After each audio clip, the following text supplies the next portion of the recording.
Hello. Today I'm going to quickly talk you through 2 and 3 column notes. Last week we focused on Cornell note taking. This week we're mainly focusing on the 3 column notes, but we'll do a quick overview of the 2 column notes as well.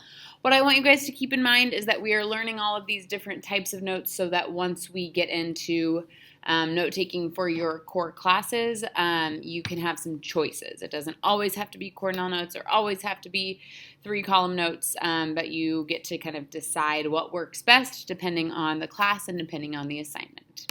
So a quick review of the 5 phases of focus note taking. We want to take the notes, which is kind of the phase that we are focusing on right now, is just how to take the notes. We will get to processing the hold please. B classrooms and upper and lower A classrooms are dismissed. That's all, students. Have a great day. Thanks, guys. Sorry about that.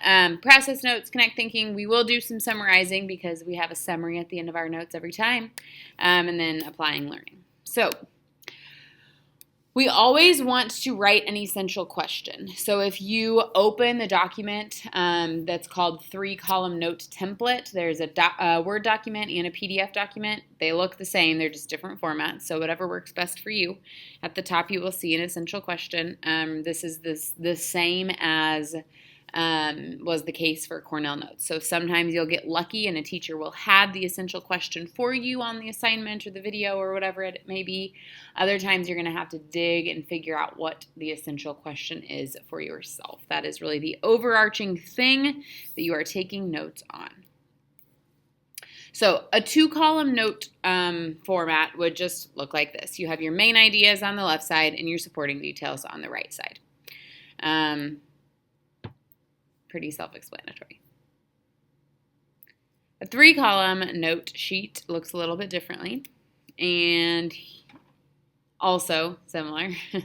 We have our key ideas on the left. We have our supporting details in the middle. And then you have a response or reaction or question column for yourself. So this is kind of, responding to what you have read, listened to, watched, taken notes over. What questions do you have? What surprised you? What comments come to mind, etc. One way to think about this, if it's helpful, is if you imagine that you were having a class discussion about whatever your teacher is talking about, what might be something that you say in that class discussion? What is something that sticks out to you? Or what questions do you have? Or what's something that you would want to ask of your peers, etc., etc. So you're really just interacting with those notes and the information that you're taking. I want to show you a quick example of what this could look like. Some things to note.